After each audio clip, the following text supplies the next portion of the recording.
நேர்கள் கேட்டுட்டு இருக்கீங்க எஃப்எம் ரெயின்போ புதுவை 102.8. நேர்கள் இனி கேட்கவிருக்கும் இந்த நிகழ்ச்சி ஹலோ டாக்டர். இன்னைக்கு ஹலோ டாக்டர் நிகழ்ச்சியில் குழந்தையின்மை குறித்த கேள்விகளுக்கு விளக்கம் அளிக்க நமது நிலையத்திற்கு வந்திருக்கிறாங்க புதுச்சேரி அரசு ராஜீவ்காந்தி மகளிர் மற்றும் குழந்தைகள் மருத்துவமனையின் மகப்பேறு மருத்துவர் டாக்டர் சாயலட்சுமி அவர்களை நிகழ்ச்சிக்கு வரவேற்கிறேன். வணக்கம் மேம். வணக்கம் மேம். இப்போ குழந்தையின்மை அப்படின்னு சொல்கிறாங்க இல்லையா, குழந்தையின்மை அப்படின்னா என்ன? அதாவது ஒரு ஆணும் பெண்ணும் திருமணத்துக்கு பிறகு அட்லீஸ்ட் ஒரு வருஷம் வந்துட்டு எந்த கருத்தடை சாதனமும் கருத்தடை மாத்திரைகளோ இல்லை காண்டம்ஸோ அந்த மாதிரி எதுவுமே உபயோகப்படுத்தாமல் ஒரு வாரத்தில் அட்லீஸ்ட் ஒரு 2 தடவையாவது சேர்ந்திருந்த பிறகும் அவங்களால கரு தரிக்க முடியல, கரு உருவாகலைனாக்கா அது குழந்தையின்மைன்னு நம்ம சொல்லுவோம்.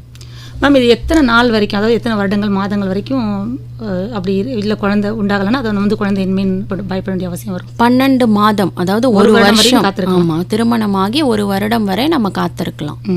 சமீப காலமாக குழந்தையின்மை பிரச்சனை நிறைய அதிகரிச்சுட்டு வருது இல்லையா, அதுக்கு பொதுவாக என்ன காரணம்? அதாவது அந்த காலத்தில் பார்த்தோன்னாக்கா நமக்கு தூரத்து சொந்தம் யாராவது சொந்தக்காரங்க அவங்களுக்கு குழந்தை இல்லைன்னு சொல்லி கேள்விப்படுவோம். ஆனால் இப்போ இந்த காலத்தில் நம்ம நிறைய பேர் வந்து கண்டறிகிறோம் இந்த மாதிரி குழந்தை இல்லாமல் இருக்கிறாங்கன்ட்டுன்னு. இதுக்கு வந்து மெயினாக காரணம் என்னன்னாக்கா திருமண வயது, பெண்ணோட திருமண வயது வந்து 25லேருந்து 30 வரைக்கும் இருந்தால் கூட பரவாயில்ல. இப்போல்லாம் அதுக்கு மேலே 30 வயசுக்கு மேலே 35 வயசுக்கு மேலே கல்யாணம் பண்ணுற எத்தனையோ பெண்கள் இருக்காங்க. அவங்க படிக்கிறதுக்காக சரி இல்லை வேலை வாய்ப்பு நல்லா செட்டில் ஆகிட்டு தான் நான் திருமணம் பண்ணணும், செட்டில் ஆகிட்டு தான் நான் குழந்தை பெற்றுக்கணும்னு நிறைய பேர் நினைக்கிறாங்க. ஆனால் வந்து அப்படி இருக்கிற பட்சத்தில் ஒரு பெண்ணோட உடம்புலேயும் ஒரு பயாலஜிக்கல் கிளாக்குன்னு ஒன்று இருக்குது. அதுதான் வந்து அந்த பெண்ணுக்குள்ளே இருக்கிற அந்த கருமுட்டையோட அளவு அதுதான் தீர்மானம் பண்ணுறது. இப்போ அவங்களுக்கு ஏஜ் அதிகமாக அந்த கருமுட்டையோட அளவும் சரி அதோட தரமும் சரி குறைஞ்சிக்கிட்டே வரும். அதனால தான் வயசு ஆக அவங்களுக்கு வந்துட்டு கருமுட்டை கம்மியாயிட்டே இருக்கிறதுனால குழந்தையின்மை பிரச்சனை நிறைய வருது. அது முதல் காரணம். 2வது காரணம் வந்து நம்ம இப்போது ஃபுட் ஹேபிட்ஸ், உணவு பழக்கமே எல்லாமே மாறி போயிருக்குது. நம்ம எதுவுமே வீட்டில் சமைக்கிறத விட நம்ம வெளியில் சாப்பிட்றது தான் அதிகமாக இருக்குது. அதனாலேயும் வந்துட்டு உடல் பருமன் வந்து குழந்தையின்மைக்கான வாய்ப்பு வரும். அடுத்தது வந்து நம்ம லைஃப் ஸ்டைல், நிறைய ஸ்ட்ரெஸ் ஃபேக்டர்ஸ் இப்போ இருக்குது. நம்மளோட பழக்கங்கள் எல்லாமே மாறி போயிடுச்சு. இதனாலேயும் வந்துட்டு குழந்தையின்மை வந்து நிறைய அதிகரிச்சிருக்கு. இப்போ நீங்கள் சொன்ன காரணங்கள் இல்லாமல் மாதவிடாய் பிரச்சனைகள் இருக்கும் சில பெண்களுக்கு பார்த்தீங்கன்னா, அது மாதிரி பிசிஓடி பிரச்சனை, இந்த மாதிரி நிறைய பிரச்சனைகள் இப்போல்லாம் நம்ம கேள்விப்படுறோம் இல்லையா, அதெல்லாம் என்னென்ன பிரச்சனைகள் இருக்குது? இன்னும் நிறைய என்னென்ன பிரச்சனைகள் இருக்குது குழந்தையின்மைக்கு காரணம்? மெயினாக வந்துட்டு குழந்தையின்மைக்கு முதல் காரணம் வந்துட்டு மாதவிடாய் சரியாக வராமல் இருக்கிறது, இர்ரெகுலர் சைக்கிள்ஸ்ன்னு சொல்லுவாங்க. இந்த இர்ரெகுலர்ஸ் முதல்ல ஒரு மாதவிடாய்னா மாதம் தீட்டு வந்தால் தான் அந்த தீட்டப்போ ஒரு கருமுட்டை வெளியில் வந்து அது வந்து அந்த விந்தோடு சேர்ந்து கருவாக மாறும். அப்படி இரெகுலராக இருக்கிற பட்சத்தில் கருவே வரத்துக்கு சான்ஸ் கம்மியாக இருக்கும். அடுத்தது வந்துட்டு கருக்குழாயில் ஏதாவது அடைப்பு, இன்ஃபெக்ஷனோ இல்லை வேறு ஏதாவது அடைப்பு இருந்ததுனாக்கா கருக்குழாயில் தான் வந்து கருவே உருவாகுது. அந்த இடத்துல தான் வந்து அந்த கரு முட்டையும் அந்த விந்தும் சேருது. ஸோ கருக்குழாயில் அடைப்பு, அப்படி இல்லைன்னா அந்த கரு வளரக்கூடிய கர்ப்பப்பையில் ஏதாவது கட்டியோ இல்லை அங்கே அதில் ஏதாவது தொற்றோ இருந்ததுனாக்கா அப்போ வந்து குழந்தை தரிக்கிறதுக்கு கஷ்டமாக இருக்கும்.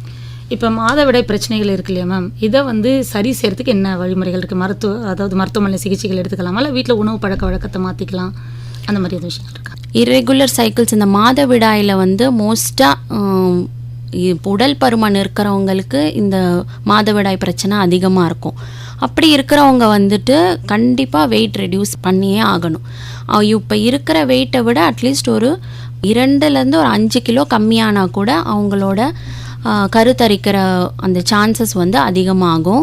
அப்படியே அந்த கரு தரித்தாலும் அதோட அந்த தரமும் அந்த ஊசைட் அந்த முட்டையோட தரம் வந்துட்டு அதிகமாகிறதுனால அபார்ஷன்ஸ்லாம் வந்துட்டு நம்ம கம்மி பண்ணலாம்.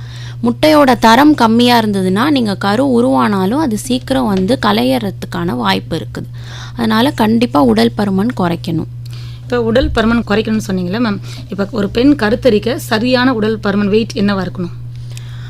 உடல் பருமனை வந்துட்டு நம்ம ஹைட்டும் அந்த ஒரு பெண்ணோட ஹைட்டு வெயிட் ரெண்டுத்தையும் சேர்ந்த பிஎம்ஐன்னு சொல்லுவாங்க, பாடி மாஸ் இண்டெக்ஸ். அதை பொறுத்து தான் நம்ம ஒருத்தவங்க உடல் பருமனாக இருக்காங்க இல்லை நார்மலாக இருக்காங்கன்னு சொல்லலாம். நார்மல் பிஎம்ஐ வந்துட்டு 18லேருந்து 25 வரைக்கும். 25க்கு மேலே இருக்கிறவங்களுக்கு வந்துட்டு ஓவர் வெயிட்டுன்னு சொல்லுவாங்க. 30க்கு மேலே போயிடுச்சுனாக்கா அவங்க ஒபீஸ், உடல் பருமன் கண்டிப்பாக குறைச்சாகணுன்ற ஒரு நிலைமைக்கு இருக்கும். இப்போ உடல் பருமன் சொல்லும் போதே இந்த உடம்புல கொழுப்பு இருக்குன்னு சொல்லுவாங்க, கொழுப்புனாலையும் கருத்தரிக்கல அப்படின்லாம் பேசிப்பாங்க இல்லையா? இப்போ அது எப்படி மேம், அது என்ன பாதிக்குது? கொழுப்பு இருக்கிறதுனால என்ன பிரச்சனை வருது? மெயினாக நார்மலாக இருக்கிற பெண்களுக்கும் உடல் பருமன் இருக்கிற பெண்களுக்கும் இருக்கிறதே அந்த ஃபேட், அந்த கொழுப்பு சத்து தான். அந்த ஃபேட்டு கொழுப்பு சத்து வந்துட்டு நம்ம ஹார்மோன்ஸ், இந்த நம்ம உடம்புல இருக்கிற ஹார்மோன்ஸ், அதாவது இந்த கருத்தறுக்கிறதுக்கு ஹெல்ப் பண்ணக்கூடிய ஹார்மோன்ஸை மாறுபடுத்துது. அதனால தான் வந்து அவங்களுக்கு பீரியட்ஸ் ரெகுலராக வராமல் இருக்குது, கருமுட்டை வராமல் இருக்குது. அது மட்டும் இல்லாமல் இன்சுலின் ரெசிஸ்டன்ஸ்னு ஒன்று இருக்குது இந்த இதில் உடல் பருமனில் இருக்கிறவங்களுக்கு. அதாவது அந்த இன்சுலின் வந்து அதோட வேலையை சரியாக செய்ய விடாது. அப்படி இருக்கும்போது அவங்களுக்கு சுகர் லெவல்ஸ் அதிகமாக இருக்கும். அதுவும் வந்துட்டு நம்ம இதை வந்துட்டு மாதவிடாயை ரெகுலர் படுத்தாமல் இர்ரெகுலர் ஆக்குது. இது வந்து பெண்களுக்கு. ஆண்களுக்கும் வந்துட்டு உடல் பருமனால் விந்தோட அளவு, விந்தோட அந்த வீரியத்தன்மை, நீந்திரத்தன்மை எல்லாத்தையும் வந்துட்டு குறைக்குது இந்த உடல் பருமன். மேம், இப்போ இர்ரெகுலர் பீரியட்ஸ்க்கு வந்து நிறைய பேர் பார்த்தீங்கன்னா ஹாஸ்பிட்டலில் போய் மருந்து மாத்திரை எடுத்துப்பாங்க இல்லையா? இப்படி எடுத்துக்கிட்டால் வந்து அது வந்து கருத்தரிக்கிறத பாதிக்காது. அதாவது மருந்து மாத்திரை, நிறைய மருந்து மாத்திரை சாப்பிட்றாங்க. திருமணத்துக்கு முன்னாடி சில பெண்கள் சாப்பிடுவாங்க. இது வந்து திருமணத்துக்கு பிறகு அந்த கருத்தரிப்பில் வந்து எதுவும் பாதிப்பு இருக்குமா இல்லை இருக்காது? அது யாருமே வந்து தேவையில்லாமல் மாத்திரை சாப்பிட்றது இல்லை. எல்லாரும் வந்து தனக்கு வந்து பீரியட்ஸ் ரெகுலர் ஆகணும், அப்போ தான் மேரேஜ்க்கு அப்புறம் எந்த ப்ராப்ளமும் வராதுங்கிற அந்த ஒரு நோக்கத்தில் தான் போய் டேப்லெட் சாப்பிட்றாங்க. அதனால் வந்து எந்த பிரச்சனையும் வராது. ஆனால் வந்து என்ன ட்ரீட்மெண்ட் பண்ணாலும் அது வந்து கரெக்டான ட்ரீட்மெண்ட்டாக இருக்குதான்னு சொல்லிட்டு செக் பண்ணிக்கணும். அப்போ தான் வந்து அது இது பண்ண முடியும். மேம், இப்போ நீங்கள் பேசிகிட்டு இருக்கும்போது கருக்குழாய் அடைப்பு பிரச்சனை இருக்குன்னு சொன்னீங்க இல்லையா? அதை எப்படி வந்து க்யூர் பண்ணுறது?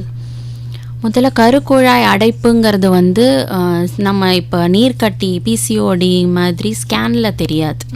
அது வந்து அதுக்கு வந்து ஒரு ஸ்பெஷல் டெஸ்ட் இருக்குது. அது ஹெச்எஸ் ஜீன் அப்படின்னு சொல்லக்கூடிய ஹிஸ்ட்ரோசால்ஃபிங்கோகிராம். அது அந்த கருக்குழாயில் வந்துட்டு கர்ப்பப்பை வாயிலிருந்து ஒரு டை மாதிரி இன்ஜெக்ட் பண்ணி அது அந்த கருக்குழாயிலேருந்து அது வெளியில் வருதா அப்படின்னு சொல்லிட்டு செக் பண்ணுவாங்க. அப்படி அது வெளியில் வந்துச்சுன்னா எந்த அடைப்பும் இல்லை, நல்லா இருக்குது, டியூப் ஓப்பனாக இருக்குது அப்படின்னு நம்ம எடுத்துக்கலாம். இந்த டெஸ்ட்டு வந்துட்டு எக்ஸ்ரே, அந்த டை இன்ஜெக்ட் பண்ணி எக்ஸ்ரேல வந்து எடுப்பாங்க. இது வந்து பீரியட்ஸ் ஆன ஒரு 5வது நாள்லேருந்து ஒரு 10வது நாளுக்குள்ளே இந்த டெஸ்ட் பண்ணுவாங்க. இதில் வந்து அந்த அடைப்பு எல்லாமே தெரியும். இப்போ கருக்குழாய் அடைப்பு ஒரு பெண்ணுக்கு இருக்குன்னா அது என்ன அறிகுறி, அவங்களுக்கு என்ன சிம்டம்ஸ் இருக்கும், எப்படி கண்டுபிடிக்கிறது நமக்கு இந்த பிரச்சனை இருக்குது அப்படின்னு? நிறைய பேருக்கு வந்துட்டு கருக்குழாய் அடைப்பு இருந்தால் தான் சிம்டம்ஸ் வந்து இருக்காது. ஏன்னா வந்து அவங்களுக்கு மெயினாக அந்த அடைப்பு உருவாகிறதுக்கு காரணமே வந்துட்டு இன்ஃபெக்ஷன் தான். இப்போ ஆண் உறுப்பில் இன்ஃபெக்ஷன் இருந்தாக்கா வெளியவே வந்து ஏதாவது டிஸ்சார்ஜாவோ இல்லை ஏதாவது நீர் வடியறது அந்த மாதிரி தெரியும். ஆனால் பெண்ணுக்கு வந்து டியூப் கருக்குழாயில் இருக்கிறது வந்துட்டு நம்ம டெஸ்ட் பண்ணாதான் தெரியுமே தவிர அறிகுறிகள் வந்து ரொம்ப கம்மியாக தான் இருக்கும். பெண்களுக்கு வந்து அதிகமாக வந்து இப்போ தைராய்டு பிரச்சனையும் அதுவும் ஒரு காரணம்னு சொல்லிக்கிறாங்க. தைராய்டு இருந்தால் குழந்தை பிறக்காதுங்கிற பற்றி அது எவ்வளோ தூரம் உண்மை மேம்? தைராய்டுன்னு பார்த்தோன்னாக்கா அதில் 2 வகை இருக்குது. Hypo thyroid, hyper thyroid. அதாவது அந்த தைராக்சின்ங்கிற அந்த ஹார்மோன் வந்து அந்த தைராய்டு கிளாண்ட்லேருந்து ப்ரொடியூஸ் ஆகுது. அதோட லெவல் வந்து அதிகமாக இருந்தாலும் சரி, கம்மியாக இருந்தாலும் சரி, அது வந்து குழந்தையின்மைக்கு காரணமாக இருக்குது. அந்த தைராய்டு ஹார்மோன் வந்துட்டு அதிகமாக இருக்கும்போது நமக்கு வந்து வெயிட்டு ரொம்ப ஒல்லியாக இருப்பாங்க. அவங்கெல்லாம் வந்துட்டு படப்படன்ற ரொம்ப ஸ்ட்ரெஸ்ஃபுல்லாக இருப்பாங்க. அப்படி வெயிட் அதிகமாக இருக்கிறவங்களுக்கு வந்துட்டு பீரியட்ஸ் வந்து ரெகுலராக வராமல் அப்படியே வந்தாலும் வந்துட்டு ரொம்ப கம்மியான ஃப்ளோ அந்த மாதிரி இருக்கும். அந்த கருமுட்டை வரதும் வந்துட்டு மாதம் வராமல் தள்ளி தள்ளி போகிறதுனால அவங்களுக்கு வந்துட்டு குழந்தையின்மை, மெயினாக வந்து ஓவிலேஷன்னு சொல்லப்படுற அந்த எக் ரிலீஸ் ஆகிற அந்த தன்மை வந்துட்டு தைராய்டு பிரச்சனை இருக்கிறவங்களுக்கு ரொம்ப கம்மியாக இருக்கும். இப்படி தைராய்டு பிரச்சனை இருந்தாலும் ஒரு சில பேருக்கு பார்த்தீங்கன்னா குழந்தை பிறக்குது. அதுக்கு என்ன ரீசன் மேம்? தைராய்டு ஹார்மோன்ஸ் வந்து லெவல்னு பொறுத்து இருக்குது. இவ்வளோ ரொம்ப அதிகமாக இருந்தது இந்த டிஎஸ்ஹெச் பொறுத்து தான் நம்ம வந்து ட்ரீட்மெண்ட் கொடுக்குறோம். இந்த டிஎஸ்ஹெச்ங்கிறது 6 வரைக்கும் இருந்தால் நார்மல். அதுக்கு மேலே இருந்ததுனாக்கா நம்ம தைராய்டு டேப்லெட் போட்டே கூட நிறைய பேர் கன்சீவ் ஆகிறோம். அப்படியே ஆனாலும் வந்துட்டு அந்த டேப்லெட்டை உடனே ஸ்டாப் பண்ணணும் அப்படின்னு நினைக்கிறாங்க ப்ரெக்னென்ட் ஆனதுக்கப்புறம். அதுதான் நான் ப்ரெக்னென்ட் ஆகிட்டேனே இல்லை, அது வந்து ப்ரெக்னென்சி அந்த முழுக்க அந்த குழந்தையோட வளர்ச்சிக்கும் அந்த குழந்தையோட எப்படி வளருது அந்த ஊசைட்டுன்னு சொல்லக்கூடிய அந்த முட்டையோட அந்த தரம் வந்துட்டு நல்லா இருக்கிறதுக்கும் அந்த தைராய்டு ஹார்மோன் வந்து ரொம்ப முக்கியம். அதனால அந்த மாத்திரையை நிறுத்தாமல் போட்டுட்டு இருந்தாக்கா நமக்கு வந்து ப்ரெக்னென்சி நடக்கும். அப்படி இல்லை, லெவல் ரொம்ப அதிகமாக இருந்தது, நம்ம சரியான ட்ரீட்மெண்ட் எடுத்துக்கலனாக்கா கரு கலையறதுக்கு கூட வாய்ப்பு இருக்குது. இப்போ வந்து நம்ம ப்ரெக்னெண்ட்டாக இருக்கும்போது சொல்லுவாங்க வேறு மருந்து மாத்திரைகள் எடுக்கக்கூடாது, குழந்தையோட ஆரோக்கியத்துக்கு சம்மந்தப்பட்டதை தவிர்த்து வேறு எடுக்கக்கூடாதுன்னு சொல்லுவாங்க இல்லையா? அப்படி இருக்கும்போது இப்போ தைராய்டு மாத்திரை எடுக்கிறது வந்து குழந்தையோட வளர்ச்சிக்கு வந்து பாதிப்பு இருக்காதுங்களா? தைராய்டு எடுக்கிறதுனால குழந்தைக்கு பாதிப்பு இருக்காது. தைராய்டு மாத்திரை எடுக்கலைனா தான் ஆமாம் அந்த குழந்தையோட மூளை வளர்ச்சியெல்லாம் வந்துட்டு பாதிப்பு இருக்கும். தைராய்டு மாத்திரை வந்து அயன் கால்சியம் மாத்திரை மாதிரி ரொம்ப சேஃபான டேப்லெட் தான். இப்போ கருமுட்டை வந்து ஆரோக்கியமாக இருக்கணும் இல்லையா ஒரு குழந்தை உருவாகிறதுக்கு, அதுக்கு வந்து மெடிக்கல் ரீதியாக என்ன மாதிரியான ட்ரீட்மெண்ட்ஸ் இருக்குது? அப்படி இல்லை நம்ம வீட்டிலேயே உணவு பழக்க வழக்கங்கள் இல்லை மற்ற பழக்க வழக்கங்கள் எதுவும் பண்ணி அதை வந்து ஆரோக்கியமாக வச்சுக்கலாமா? முதல்ல வந்து உணவு பழக்க வழக்கங்கள் தான். இதில் உணவு பழக்கம் இப்போ ரொம்ப மாறுபட்டு இருக்கிறதுனால எதுவுமே நம்ம நாட்டு காய்கறிகளோ இல்லை நம்ம பாரம்பரிய உணவு யாருமே இப்போ நிறைய பேர் உட்கொள்கிறது கிடையாது. பச்சை காய்கறிகள், கீரை வகைங்க, அது மட்டும் இல்லாமல் புரத சத்து அதிகமாக இருக்கிற இதெல்லாம் வந்துட்டு எடுக்கிறது நல்லது. விட்டமின்ஸில் பார்த்தோன்னாக்கா விட்டமின் சி, விட்டமின் இ இதெல்லாம் வந்துட்டு அந்த கருமுட்டையோட வளர்ச்சியும் அதே சமயம் ஆண்களுக்கு விந்தோட கவுண்ட்ஸும் வந்துட்டு இன்க்ரீஸ் பண்ணுறதுக்கு இந்த விட்டமின்ஸு ஆன்டி ஆக்சிடென்ட்ஸுன்னு சொல்லக்கூடிய இந்த மருந்தெல்லாம் வந்துட்டு ஹெல்ப் பண்ணும். ஹாஸ்பிட்டல் எதுவும் ட்ரீட்மெண்ட் இருக்கா மேம் கருமுட்டையை நல்லா ஆரோக்கியமாக வளர்கிறதுக்காக? ஹாஸ்பிட்டல் ட்ரீட்மெண்ட்டுன்னு பார்த்தாக்கா கருமுட்டை வளர்கிறதுக்கும் கருமுட்டை வெடிக்கிறதுக்கும் செனப்பையிலேருந்து வர அந்த கருமுட்டை வெளியில் வரத்துக்கும் வந்துட்டு இன்ஜெக்ஷன்ஸு டேப்லெட்ஸு அதெல்லாம் கொடுத்து நம்ம இது பண்ணலாம். இப்போ சில பெண்களுக்கு பார்த்திங்கன்னா கர்ப்பப்பை பிரச்சனை தான் அதிகமாக இருக்குது இப்போ எல்லாம் நிறைய பெண்களுக்கு. அது என்னென்ன மாதிரியான பிரச்சனைகள் இருக்குது, அதுக்கான தீர்வுகள் என்ன மேம்? கர்ப்பப்பையில் தான் நம்ம யூட்ரஸ்ன்னு சொல்லக்கூடிய அந்த கர்ப்பப்பையில் தான் குழந்தை வந்து வளரப்போகுது. கருக்குழாயில் குழந்தை ஃபார்ம் ஆகுது, கரு உருவாகுது. அது வந்து குழாயிலிருந்து கர்ப்பப்பைக்கு வந்து அங்கே தான் வளருது. ஸோ அந்த கர்ப்பப்பையில் வந்துட்டு மெயினாக சொல்லப்போனால் அதோட அமைப்பு அனாமலி அப்படின்னு சொல்லுவாங்க.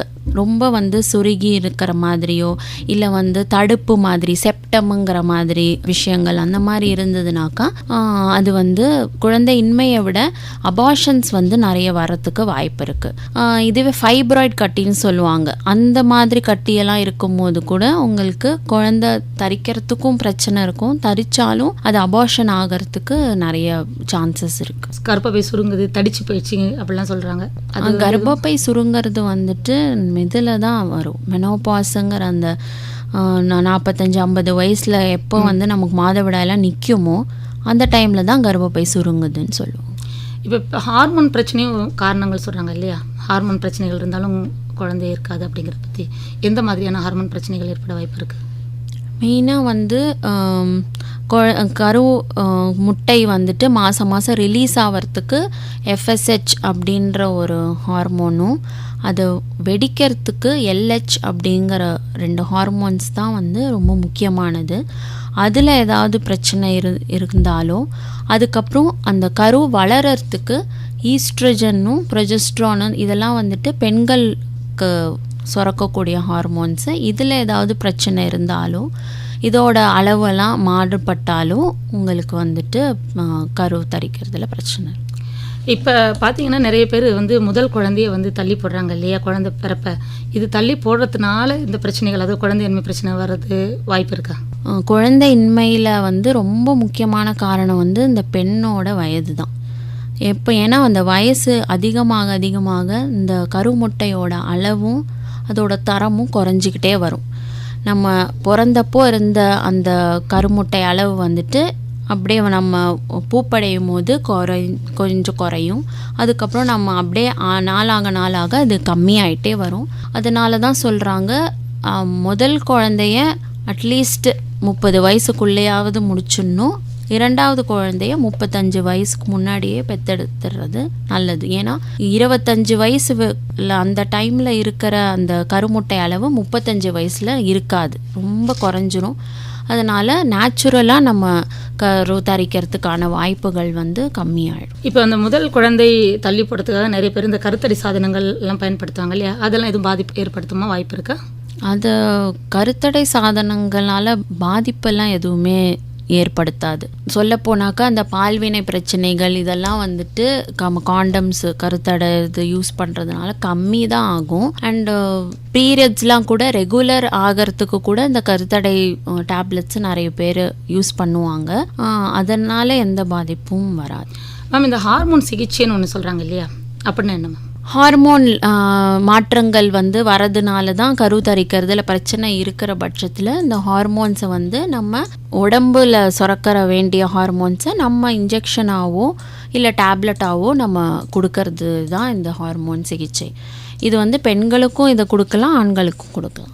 இப்போ அடிக்கடி கருச்சிதைவும் அடிக்கடி ஏற்படுது இல்லையா? சிலது 1 மாதம் இருக்கும், 2 மாதம் இருக்கும்னு சொல்லுவாங்க, அப்புறம் சிதைவு. அதுக்கு மெயின் காரணம் என்ன மேம்? 1 மாதம் 2 மாதம் இந்த முதல் 3 மாதத்துக்குள்ளே கருச்சிதைவு வர்றதுக்கு தான் நிறைய சான்சஸ் இருக்குது. இப்போ 100 பெண்களில் 40 பெண்களுக்கு இந்த சான்சஸ் இருக்குது. அது முதல் குழந்தை முதல் 3 மாதத்தில் அபார்ஷன் ஆகிறதுக்கு நிறைய வாய்ப்பு இருக்குது.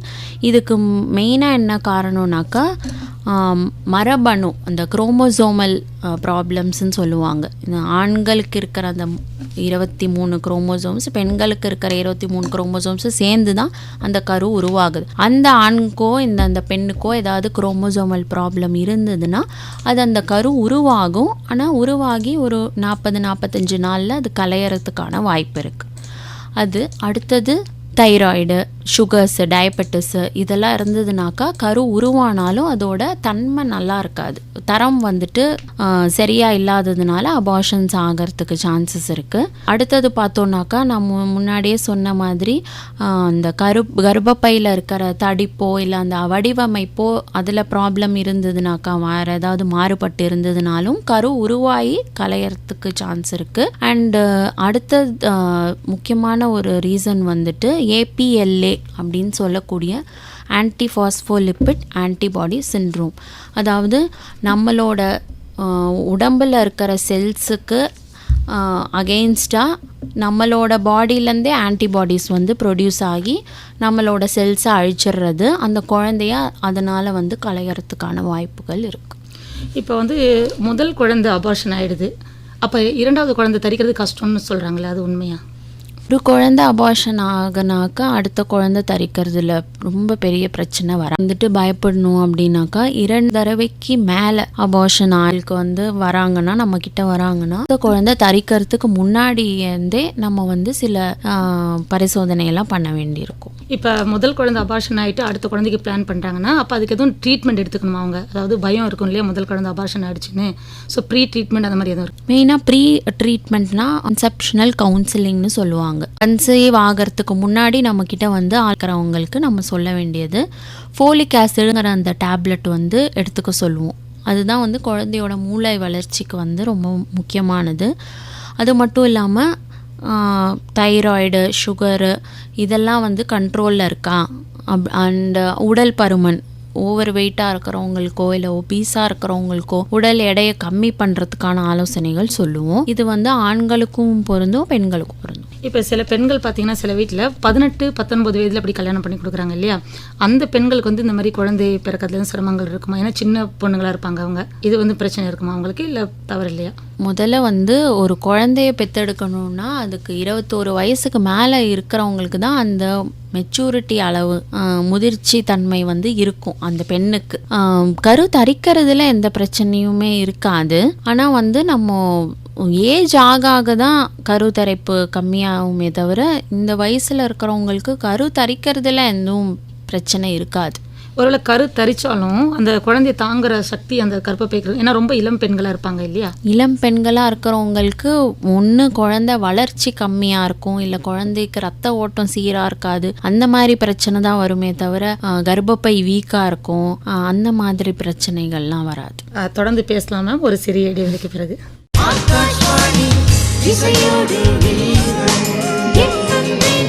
FM rainbow 102.8. நேயர்கள் கேட்டுட்டு இருக்கீங்க FM rainbow Puduvai 102.8 hello doctor நிகழ்ச்சி. இன்னைக்கு நிகழ்ச்சியில் குழந்தையின்மை குறித்த கேள்விகளுக்கு தான் பதில் அளிச்சிட்டு இருக்காங்க புதுச்சேரி அரசு ராஜீவ்காந்தி மகளிர் மற்றும் குழந்தைகள் மருத்துவமனையின் மகப்பேறு மருத்துவர் டாக்டர் சாய்லட்சுமி அவர்கள். தொடர்ந்து பேசலாம் மேம். இவ்வளவு நேரமாக வந்து பெண்களுக்கு ஏற்படக்கூடிய பிரச்சனைகள், அதுக்கான தீர்வுகள்லாம் நல்லா விளக்கம் சொன்னீங்க. இப்போ வந்து ஆண்களுக்கான பிரச்சனைகள் பற்றி பேசலாம். இப்போ பொதுவாக ஆண்களுக்கு என்ன மாதிரியான பிரச்சனைகள் இருக்கக்கூடும்?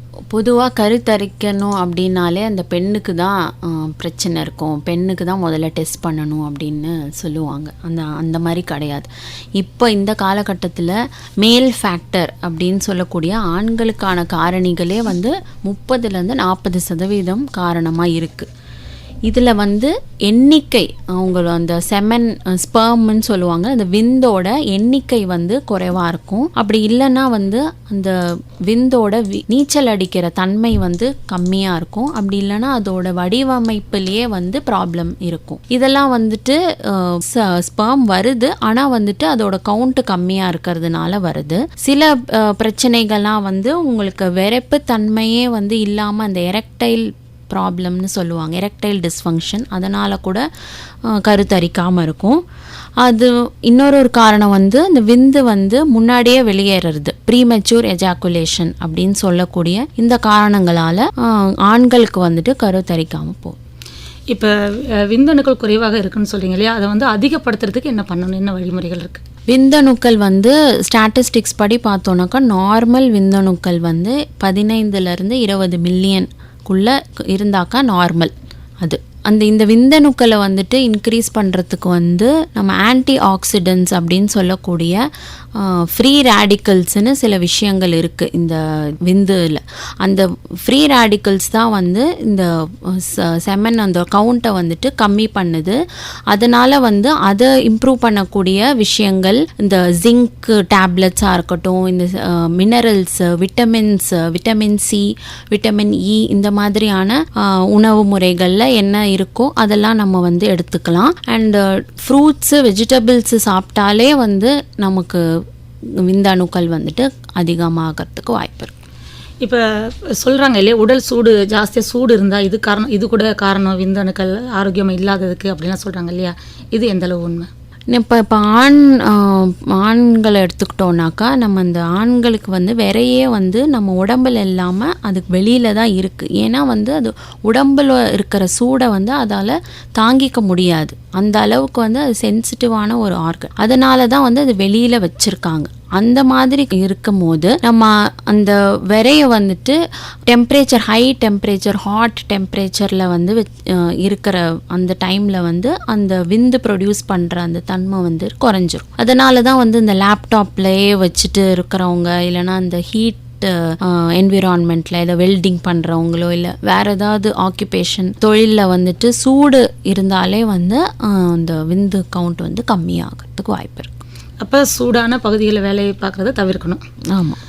இப்போ வந்து ஆண்கள் பார்த்திங்கன்னா போதை பழக்கம் இருக்கும் இல்லையா, மது பழக்கம், அது புகைப்பிடிக்கிறது, இந்த மாதிரியான இவங்களுக்கும் வந்து இந்த குழந்தையின்மை பிரச்சனை இதுவும் ஒரு காரணம்னு சொல்கிறாங்க இல்லையா, இது எந்த அளவுக்கு உண்மை? மதுவும் சரி, போதை பழக்கம், புகைப்பிடித்தல் எல்லாமே வந்து இந்த விந்தோட அளவை வந்துட்டு கம்மி பண்ணும். இந்த விந்தோட அளவு கம்மி பண்ணாலே உங்களுக்கு அந்த கவுண்ட் கம்மியானதுலே அந்த கருத்தரிக்கிற அந்த ஒரு சான்சஸை வந்து கம்மி பண்ணுது. இப்போ இன்னொன்று சொல்லுவாங்க, உறவுகளுக்குள்ளே திருமணம் பண்ணிக்கிறாங்க இல்லையா, இதனால் வந்து குழந்தை வந்து நல்லா பிறக்காது, இந்த மாதிரிலாம் ஒரு இது இருக்குது. இது வந்து குழந்தை இன்மைக்கும் ஒரு காரணமாக இருக்க வாய்ப்பு இருக்கா, உறவுகளை கல்யாணம் பண்ணுறது? இல்லை, குழந்தை இன்மையை விட குழந்தை தரிச்சாக்கா அது கலையறதுக்கான வாய்ப்புகள் தான் அதிகம் இருக்குது. ஏன்னா மரபணு சம்மந்தமான பிரச்சனைகள் நிறைய வரும் இந்த மாதிரி உருவாகிற குழந்தைங்களுக்கு. அதனால் அதில் அபார்ஷன் ஆகிற சான்சஸ் தான் அதிகம். IUI அப்படி சொல்கிறாங்க இல்லையா, அப்படின்னா என்ன? IUIங்கிறது வந்து இன்ட்ரா யூட்ரைன் இன்செமினேஷன். அதாவது ஒரு ஆணோட அந்த விந்தை வந்து அந்த பெண்ணோட கருப்பையில் வந்து செலுத்துறது. அது வந்து நேச்சுரலாக ஒரு ஆணோட விந்து தான், அது ஒரு பெண்ணோட கருமுட்டை வந்து தானாக வெடிக்க முடியாத பட்சத்தில் அதை நம்ம வந்து கர்ப்பப்பையிலே நம்ம உள்ளே போய் செலுத்தினாக்கா அது வந்து அந்த குழாயில் போய் சேர்ந்து கருவாக உருவாகும். இந்த ஐவிஎஃப்னு சொல்கிறாங்கல்ல, அது என்ன? ஐவிஎஃப் வந்துட்டு இன்விட்ரோ ஃபர்டிலைசேஷன். இது வந்து ஐயுஐயில் வந்து கருமுட்டை வந்து அவங்க உடம்பு உள்ளதான் இருக்கும். ஆனால் இங்கே வந்து கருமுட்டையும் சரி இந்த ஹஸ்பண்டோட விந்தும் சரி வெளியில் ஒரு கல்ச்சர்னு ஒரு சொல்லுவாங்க, ஒரு கண்டெய்னரில் வந்து அது போட்டு அதையே தானாக அந்த கருமுட்டையை வந்து அதுக்குள்ளே அதுவே செலுத்தும், அதுவே வந்து கரு தரித்து இதுவாகும். ஒரு 3-4 நாள் 5 நாள் வரைக்கும் அதை உள்ளே வளர விட்டு அதுக்கப்புறம் அந்த எம்பிரியோன்னு சொல்லக்கூடிய அந்த கருவை வந்து அந்த பெண்ணோட கர்ப்பப்பையில் செலுத்துவாங்க.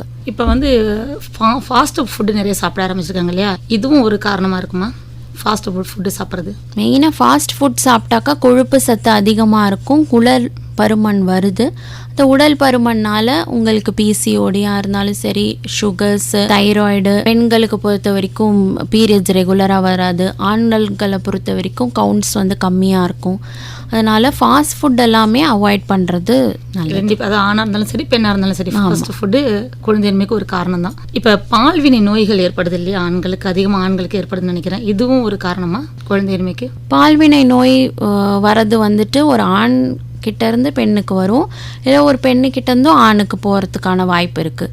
இப்படி இருக்கிற பட்சத்தில் பெண்ணுக்கு வந்து அந்த குழாயில் வந்து அடைப்பு வந்துடும், PID அப்படின்னு சொல்லுவாங்க, பெல்விக் இன்ஃப்ளமேட்டரி டிசீஸ். இந்த குழாயில் வந்து அடைப்பு வந்துடும், இந்த குழாய் வந்து சுருங்கிடும். அப்படி இருக்கும்போது அந்த இடத்துல கரு தரிக்க வேண்டிய கரு தரிக்க முடியாமல் போயிடும். ஆண்களுக்கும் வந்துட்டு அந்த விந்து விரையிலிருந்து இந்த விந்து வந்து டக்ஸ்ன்னு சொல்லுவாங்க, அந்த குழாய் ஒரு குழாயிலிருந்து தான் அது வெளியில் வரும் அந்த விந்து.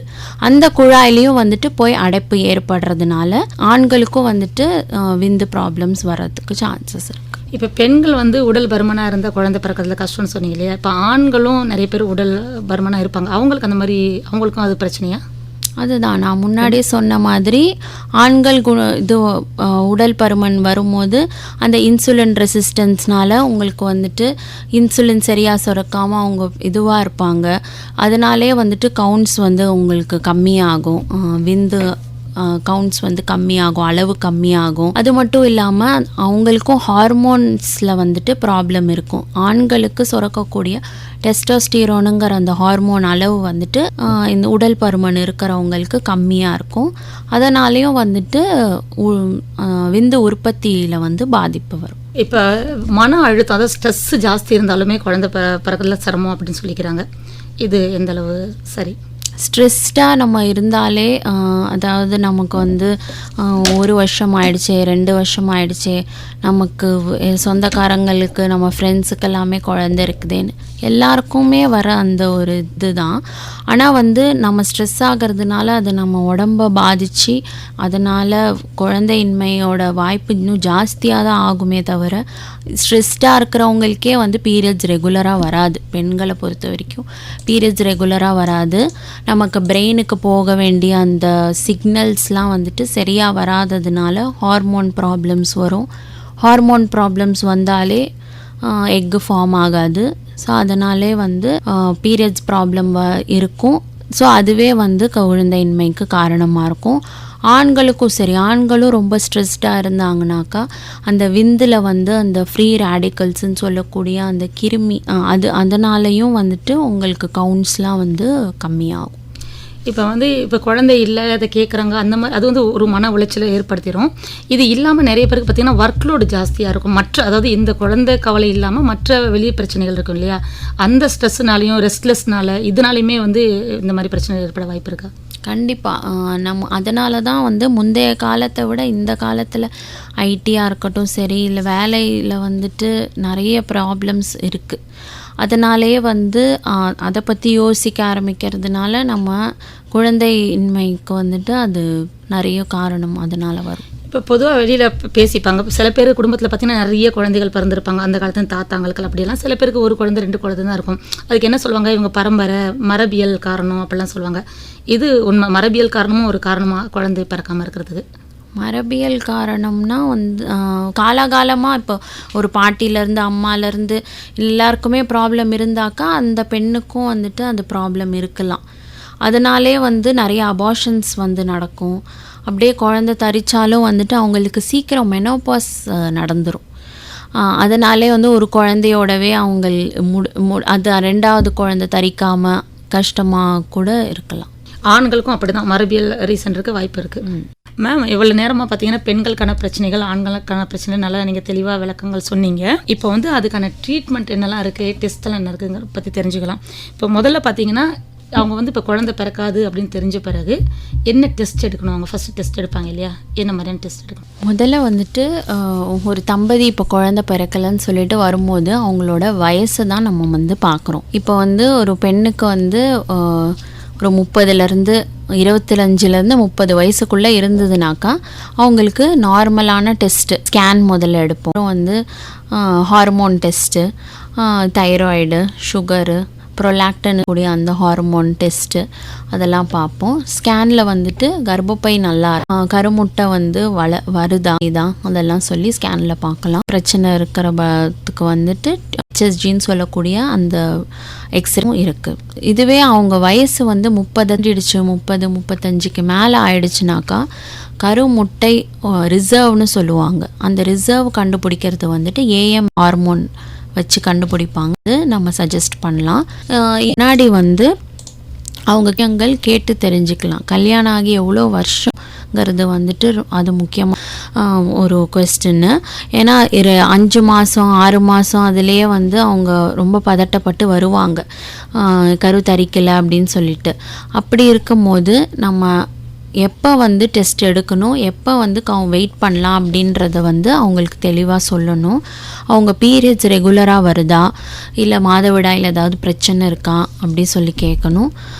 வேறு ஏதாவது ஆப்ரேஷன்ஸ் சர்ஜரிஸ் நடந்திருக்கா அவங்களுக்கு, வேறு ஏதாவது டேப்லெட்ஸ் எடுத்துகிட்ருக்காங்களா, வேறு ஏதாவது மெடிசன் போட்டுட்ருக்காங்களா அப்படின்னு சொல்லியும் பார்க்கணும். ஆண்களுக்கும் வந்துட்டு இதே தான் கேட்கணும். ஏதாவது ஆப்ரேஷன்ஸோ இல்லை வந்து ஏதாவது மெடிக்கேஷனோ, சின்ன வயசில் ஏதாவது இன்ஃபெக்ஷன் ஆயிருக்கா அவங்களுக்கு. அண்டு மெயினாக ஆண்களை பொறுத்த வரைக்கும் அவங்க ஆக்கியூபேஷன், அவங்க என்ன தொழில் செய்கிறாங்க, அண்ட் அவங்களோட லைஃப் ஸ்டைலில் ஏதோ ஸ்மோக்கிங்கோ இல்லை புகை மது இதெல்லாம் வந்துட்டு கண்டிப்பாக கேட்கணும். கேட்டுட்டு ஆண்களுக்கும் சரி பெண்களுக்கும் சரி தைராய்டும் சுகரும் கண்டிப்பாக பார்க்கணும். ஆண்களுக்கு தனியாக டெஸ்டோஸ்டிரோன் ஹார்மோன்ஸ் லெவலு அதெல்லாம் வந்துட்டு செய்கிறது. மெயினாக வந்து விந்தணுக்களோட அந்த பரிசோதனை செமன் அனாலிசிஸ் வந்துட்டு ஆண்களுக்கு செய்யணும். இதுக்கு வந்து என்ன மாதிரி ட்ரீட்மெண்ட் எடுத்ததாக எடுப்பீங்க நீங்கள்? அதாவது டெஸ்ட் எடுத்து முடிச்சிட்டோம், ஃபர்தராக ட்ரீட்மெண்ட் என்ன மாதிரி இருக்கும்? ட்ரீட்மெண்ட் வந்துட்டு டெஸ்ட் ரிப்போர்ட்டில் என்ன எதில் வந்து பிரச்சனை வந்திருக்கோ அதை பொறுத்து தான் நம்ம ட்ரீட்மெண்ட் பண்ணணும். இப்போ வந்து கருமுட்டை வராமல் இருக்குது, மாதம் கருமுட்டை வரலை அப்படின்னாக்கா கருமுட்டை வரத்துக்கும் அந்த ஹார்மோன்ஸ் வந்து டேப்லெட்ஸோ இல்லை இன்ஜெக்ஷன்ஸோ கொடுக்கலாம். இல்லை வந்து கருக்குழாய் டியூப்பில் ஏதாவது அடைப்பு இருந்ததுனாக்கா அந்த அடைப்பை சரி பண்ணுறதுக்கு லேப்ரோஸ்கோப்பி, ஹிஸ்ட்ரோ லேப்ரோஸ்கோப்பின்னு சொல்கிற அந்த ப்ரொசீஜர் மூலமாக உங்களுக்கு வந்துட்டு அந்த அடைப்பை வந்து போக்கலாம். யூட்ரஸ் அடுத்தது கர்ப்பப்பையில் வந்து கட்டியோ இல்லை வேறு ஏதாவது பிரச்சனையோ இருந்ததுனாக்கா அந்த கட்டி எடுக்கிறது, அது சம்மந்தமான சிகிச்சைகளை நம்ம வந்து செய்யலாம். மேம், இப்போ நீங்கள் சொன்னீங்க இல்லையா, அதாவது வயது முதிர்ந்து போச்சுன்னா வந்து அந்த கருமுட்டைகளோ விந்தணுக்களோ ஆரோக்கியமாக இருக்காது அப்படின்னு. அப்போ வந்து ஆரோக்கியமாக இருக்கும்போதே இளம் வயதிலே வந்து அந்த கருமுட்டை விந்தனை எடுத்து ப்ரெஷர் பண்ணி வச்சுக்கிறாங்க இல்லையா, அந்த மாதிரி இப்போ விஷயங்கள் நம்ம கேள்விப்படுறோம். இது வந்து எந்தளவு சரி மேடம், சாத்தியம் தானே? இதெல்லாம் கண்டிப்பாக சாத்தியம்தான். அந்த காலத்தில் இதெல்லாம் கேள்விப்படாத ஒரு விஷயம். பட் இந்த காலத்தில் வந்து பெண் வந்து நான் எப்போ எனக்கு குழந்தை பெற்றுக்கணும் நான் நினைக்கிறேனோ அப்போ நான் இது பண்ணிக்கிறேன்னு சொல்லிட்டு அதுக்கு முன்னாடி நான் என்னோட கருமுட்டையை வந்து ஃப்ரீஸ் பண்ணுறேன். அதுக்கு பேர் ஃப்ரீசிங்னு சொல்லுவாங்க. அதை வந்து ஒரு என்விரான்மெண்ட்டில் நம்ம ப்ரிசர்வ் பண்ணி வச்சோன்னாக்கா அதை எப்போ வேணாலும் நம்ம வந்து யூஸ் பண்ணிக்கலாம்.